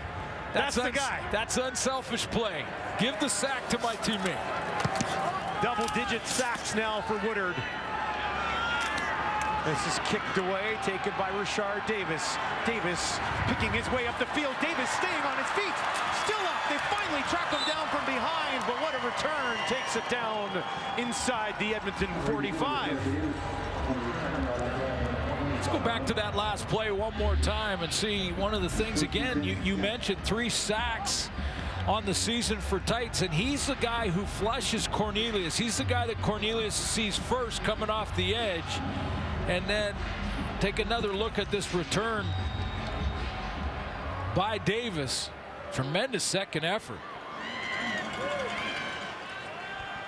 Well, as Tights telling us, his dad has a Stampeders jersey still tucked away in the corner because he was a Calgary fan, but obviously he's got the Riders swag right now, cheering on his boy. A completion on the far side of the field, and that will go once again to Schaefer Baker, his 7th catch of the game. Well, there is, when I talk nominees for Outstanding Canadian, there is probably his competition, Kean Schaefer Baker. I mean, I know that the receivers are flashy with their numbers. You can get a touchdown or 2, and you're all over Twitter and Facebook and all that stuff, so that can influence voters. And certainly, you know, with Schaefer Baker's performance tonight, that'll add to it, and he's deserving as well. But boy, I like the season of Micah Tights. Well, it's not just Twitter and Facebook anymore, it's Instagram and it's TikTok, and here's Fajardo towards the end zone and looking for Evans, working again against the Feast Lion, but you know what?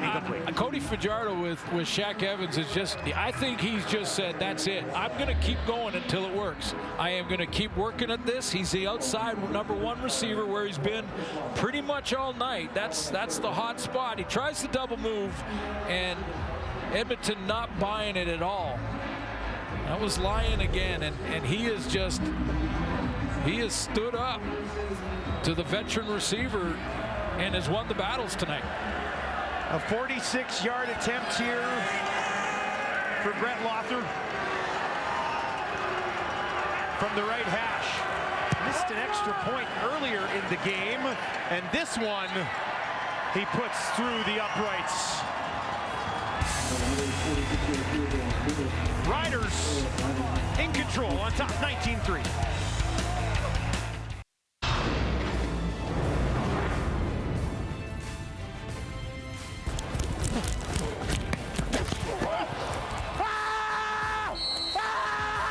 I didn't score. Hey, I just don't care. You made I just made the play.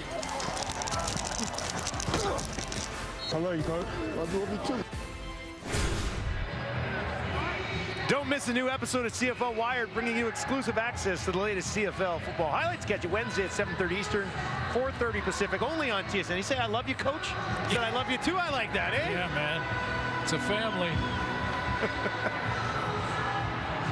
I guess you can dance a little bit, eh? When the tunes are rolling and you're up by 16.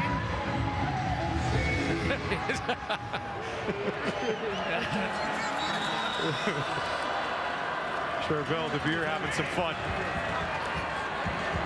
Cornelius, not so much. Finds Fletcher breaks one tackle and bursts it out for a first down outside his own 45 as his good night continues. Leads this team in rushing, leads this team in receiving as well. Yeah, they found an exciting player. And you don't absolutely know that until he gets out there and gets actual game under his belt and gets some real reps against a team that desperately needs to get the 2 points. Now on the 47 for Cornelius, has a completion, and that one back to Tolliver as he reached out, grabbed it, brought it back in, and tried to make a move. Yeah, these are big reps for Taylor Cornelius. Win or lose this game, he's got serious veteran competition, a guy with tremendous potential upside, and Nick Arbuckle watching. He's been in practice and real close to getting in games. Cornelius, a ton of time, has a man wide open. It's Tolliver again, and he'll take it down inside the 30 to a round of applause from this crowd. So this is where Taylor Cornelius can show Coach Jamie Elizondo that he's got some real compete in him. They're down a couple of possessions in this game, but he's going to keep battling. He's got to get down there and score now. But real important drives to show the character of the quarterback. Didn't have a completion in the third quarter. Now completed 3 in a row. Cornelius in trouble here. Look out, they're coming from behind. He sends it to the end zone, and he's got a man for a touchdown. First of the career for Danny Vandervoort. How's that look? Not sure what that dance was, but great first touchdown for Vandervoort to get in behind coverage. Basically forgotten. It almost looks like the Riders secondary had come out of it because they thought Cornelius was going to run. So again, an important drive for him. Down a couple of scores, and boy, the timing, split seconds matter, because he let go of that just before Pete Robertson got there. He was closing in, wasn't he?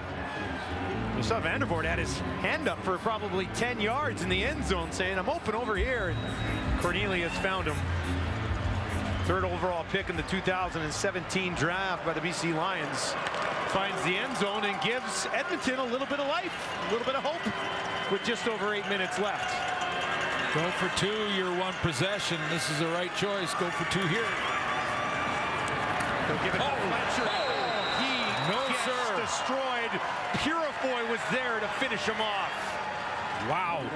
Luchez Purifoy steps up and denies this. He just shuts the door. That looked like it hurt. Cornelius, just in time, gives Edmonton a little bit of life as he finds Vandervoort in the end zone.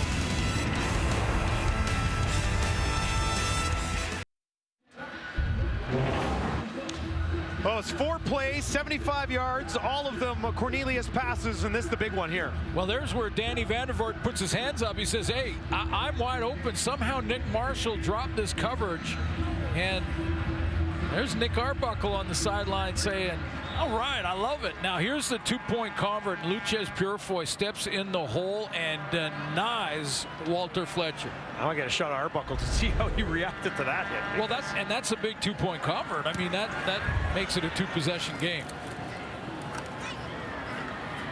This is taken at the 10 by Davis, who's shown a little bit of jump tonight. Takes it back outside the 25 for more on the Edmonton quarterback situation. Let's send it down to Ryan Rashad. Well, Dustin, a very different role for Nick Arbuckle on the sidelines this week. Last week, when he had just arrived, was basically in civvies and kind of wandering around, listening in to some conversations, was a bit pieced. Not so much this week. He's got the full headset on. He's had the iPad all night. He's been one of the first people to talk to Taylor Cornelius when he comes off the field. He's actually been in the middle of a few of the scrums with all of the quarterbacks and Jamie Elizondo. They're not going to rush him into game action. Elizondo thinks that would be a mistake to force him in, especially to a no-huddle type offense like the Elks have, but very involved here on the sidelines in his second week. Watching on tonight, Cornelius 203 yards and a touchdown, but no interceptions. Fajardo finds LaFrance, and LaFrance stays on his feet. Excellent second effort from LaFrance to get about half of what they needed. Fajardo's getting hit on these throws. He's getting away with it, and he's getting the throws out there. But he's taking some hits. Swim move, and LaFrance could give him a bit more of a shot before he releases, but Betts was around that corner quick. Another guy who has had a tough year. He's been trying to get his season on track. Fajardo has to move this quickly. They're going to track him down from behind at the 30. Looked like he might be able to escape there, but Moncrief had moved down and wrapped him up. Amazing what a little momentum does, doesn't it? It just all of a sudden it kickstarts every phase, whether it's offense scoring a touchdown or good special teams return, something like that, and it sort of ignites the bench and gets them going, and this defense comes up. They play at a high tempo. Get a 2-0 quickly. Well, they'll get the ball back. Just under 7 minutes to play. Down 10.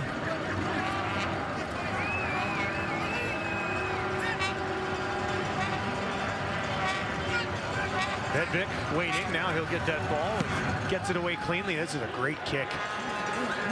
Edwards has to back up. It's going to keep bouncing all the way down and will roll out at the 5. What a kick. When I said great kick, I might have undersold him a little bit. That was absolutely brilliant. A 75-yard punt from Corey Vedvik to back up the Elks. Vedvik in for the injured John Ryan, and he nailed it like John Ryan.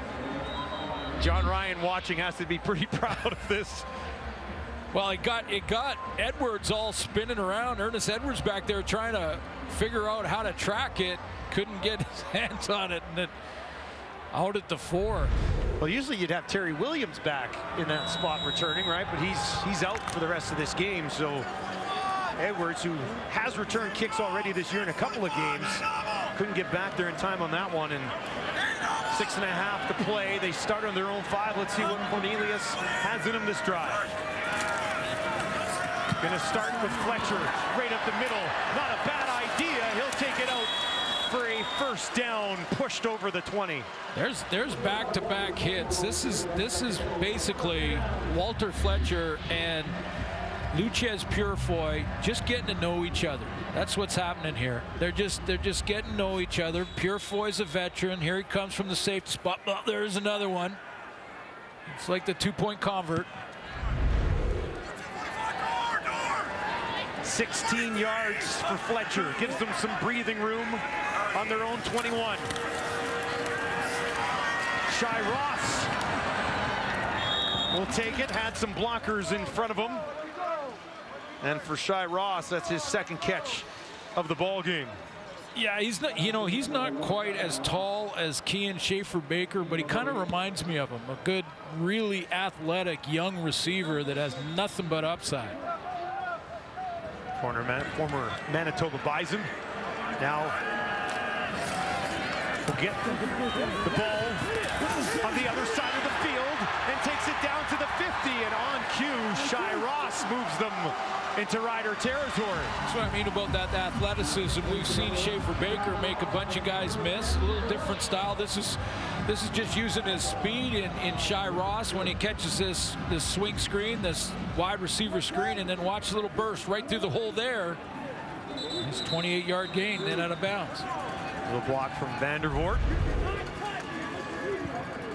And that opened things up for Ross. Purifoy down on a knee here at Commonwealth. And you mentioned a little bit earlier, you get that nice drives. What was it? 4 plays, 75 yards, leads to a touchdown.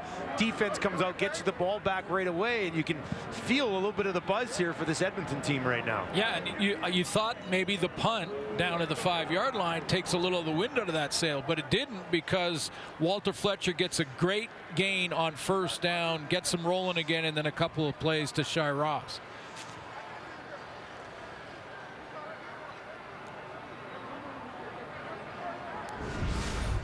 Week 9 of the NFL continues Sunday with a full slate of early afternoon matchups, including an AFC North battle between the Browns and the Bengals. Coverage begins at 1 Eastern, 10 Pacific, and keeps on rolling all day, leading up to Sunday Night Football on CTV and TSN. Don't miss any of Sunday's biggest plays with NFL Red Zone, now available on tsn.ca and the TSN app. Yeah, if you want to watch football, you got to just leave it at CTV and TSN. So that's it. Just it's the only place you're going to find it. Lock it in there. College football also. College football on Saturday. We got another doubleheader on Saturday. We're going to be in Winnipeg for the Owls and Bombers tomorrow. Join us for that. Just lock it in. Great weekend of football underway here tonight. Cornelius looking to be a part of it. 239 yards for Big 15 right now, but his team still down by 10. That pass up for grabs, batted away, and eventually falls incomplete. How many players had a crack at that rocket?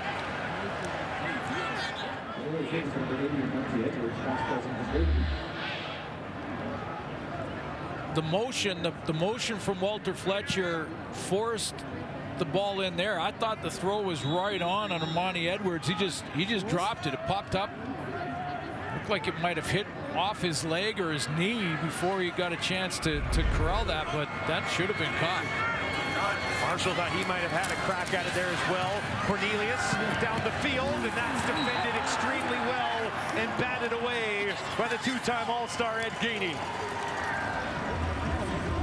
The Riders going with more of a zone look here, and the zone look is to, with these motions, they're just trying to say, no, we're going to just leave our DBs in their spot, play zone coverage, and then when a guy gets into your zone, as Edwards did in Gainey's zone, then you break on the football. That's a nice, clean knockdown.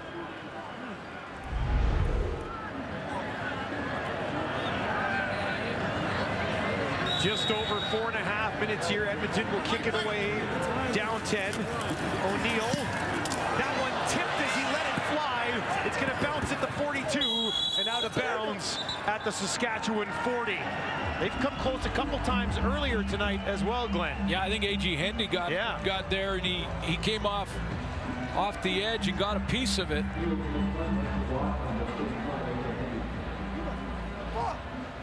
Just 14 yards on the kick from O'Neill. Grant McDonald is the personal protector there. He's coming off the edge here, and you just got to step out. But the wide guy is the last guy. You got to look inside out first, and then get a piece of him. A.J. Hendy just got there, got a hand up. Fajardo gives it to Powell. And he'll push ahead out to the 45. Might be a steady diet here, William Powell, to try to seal this thing away inside 4 minutes. Ideally, although, you know, second and more than 5 are passing downs in the Canadian Football League. Now, it doesn't have to be even intermediate throws or deep throws. It could be just a short passing game to try and make sure you just keep moving the chains and work that clock down. 6 yards for Powell. This time Fajardo's going to keep it, tucks it in, and he is wrapped up for the loss. Moncrief was there on a play that really didn't have any life. Edmonton. Former players always love playing against their former teams. I mean, this is Derek Moncrief, who used to be a Saskatchewan Roughrider, signed as a free agent in Edmonton. Not because he's upset with them. It was his choice to sign as a free agent here with the Elks, but you know all the guys that playing against, including Cody Fajardo, and he got to him there. Got to him a few times tonight. 2 sacks for Moncrief this evening. Had 1 coming into the game. He stepped up tonight, gets his team the ball back. Edmonton took a timeout. 3:22 on the clock. Ernest Edwards stands back inside his own 15. The clock should read 3 minutes, 28 seconds. 3 minutes, 28 seconds. I'm telling you, man, that 2-point convert. That was huge. Yeah. That was huge. They decided to try to run it right up the middle with Fletcher. Purefoy was having none of it. But it does make it this 10-point game as opposed to the 8 that it would have been. 8-1 possession. You do need the 2-point convert, of course, but as it stands, you're 2 possessions if you're the Elks. Vic coming off one of the best kicks we've seen in the league this year. Drops this one just inside the 30, and that will roll out at the Edmonton 26. So Cornelius gets another crack as the clock ticks down. This is one of the things, Dustin, that I wanted to show you about Micah Tights, because I know how difficult this is to be on the punt cover team and be a leader in that regard, because he's among the leaders with Saskatchewan in cover in special teams tackles, covering the kick and then doing his job there. Now you got to go back, and within about 20 seconds you're starting on defense, playing the way he's playing.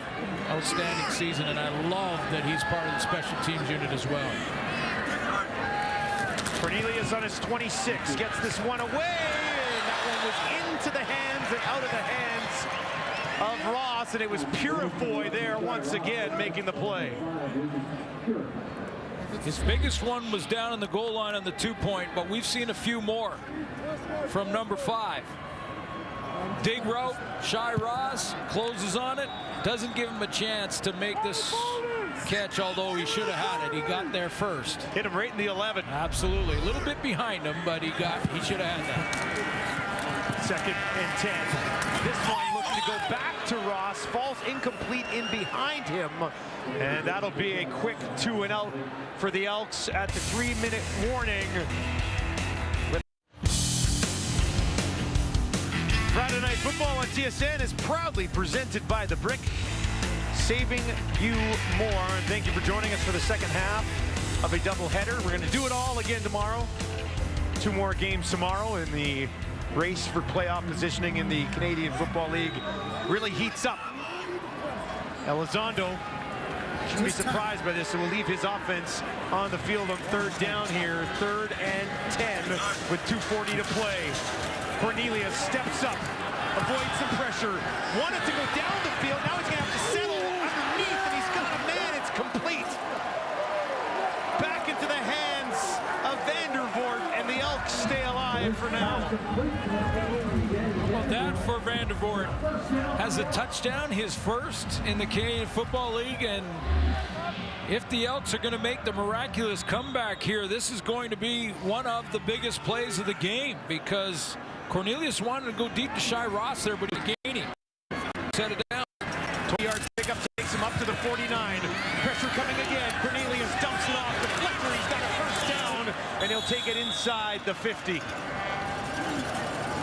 Here's another, sort of one of the good things you check in the positive category for Taylor Cornelius is that when he scrambles up into the pocket here, he's managing the pocket with his eyes up, and then he sees his tailback in Fletcher and says, I'll let him do the heavy lifting from here, but he's got his eyes up. Well over 100 yards of total offense for Fletcher tonight. Cornelius moving again, has a man, and that is complete down inside the 25 as he goes back to Tolliver for his 4th catch of the game, puts him well over 60 yards. Yeah, but you see that Taylor Cornelius here, he's going left and then going to throw it back to the middle here, which is risky, as we mentioned earlier in the game. He almost had one picked off, but watch how he sets up again and turns his shoulder around to make sure he can get enough on it to get it in there to Tolliver. 1st and 10 on the 23 for Cornelius. Another completion, and that one by Smith lunging ahead. His first catch of the game is a big one as they creep down towards the Rider 5. No safety in the middle. Luchez Purefoy comes up, and he's going to blitz. Great blitz recognition. When you see the safety there, you go down the middle. 1st and goal from the Saskatchewan 6 for Cornelius. 3 receivers over to his right. Cornelius is going to keep it. He's got nowhere to go. And they'll stand him up back close to the line of scrimmage. Tights right in his face. And the officials will slide in and separate him. A little smirk there from Cornelius.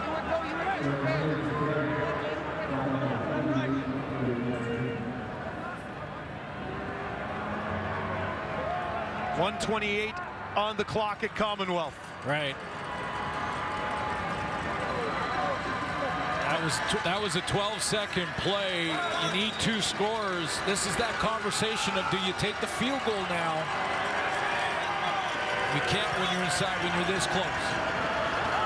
From the 5, Cornelius rolls to his right, has some time, hammers one in there. It's a touchdown, Edmonton, as he goes back once again to Danny Vandervoort. How about this kid? McMaster product Danny Vandervoort stepping up and making some plays, saying, hey, I can be a starter in the Canadian Football League. And how calm and composed Taylor Cornelius is. He doesn't have pressure on him. He's outside and drills it in there to number 83. Three catches on the night for Vandervoort, 2 of them for touchdowns.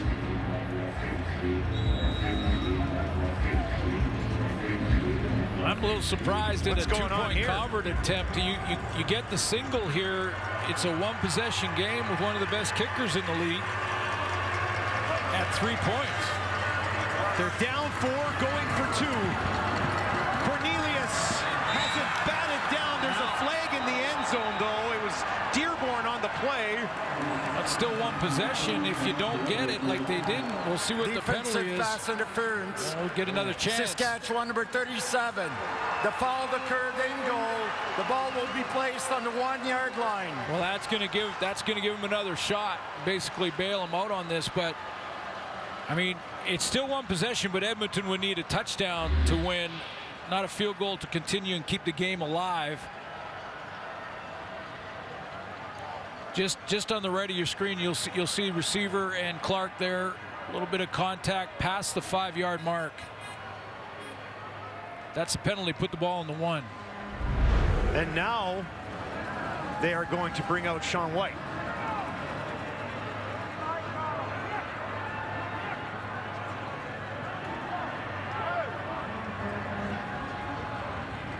There seems to be some confusion here for Jamie Elizondo as he chats with one of our officials. Well, again, you know, when you're down by down by 4 after the score, you put the single through, which is a 90% success rate, or 95% success rate, something like that. Now it's 3 points to tie and continue the game into overtime, possible.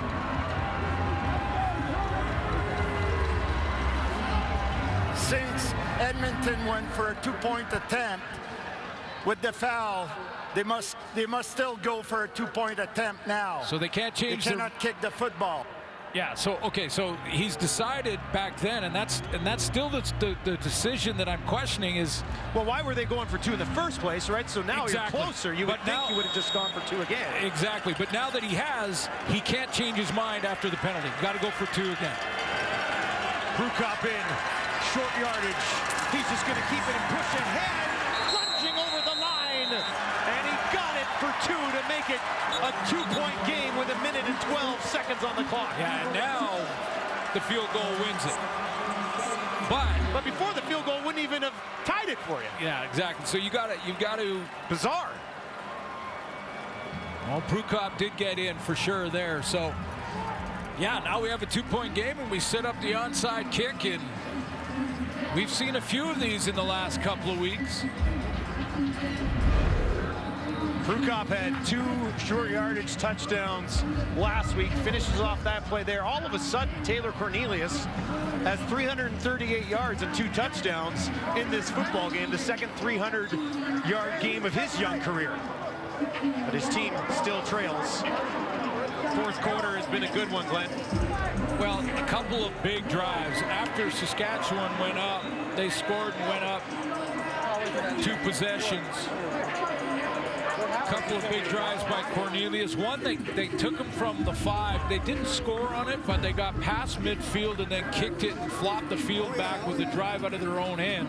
That last drive for Cornelius went 8 plays, 84 yards, and now we've got a play that we keep seeing over and over in the Canadian Football League last 3-4 weeks. The onside kick. Duke Williams is over there. Half of the games in the league this season have come down to the final 3 minutes.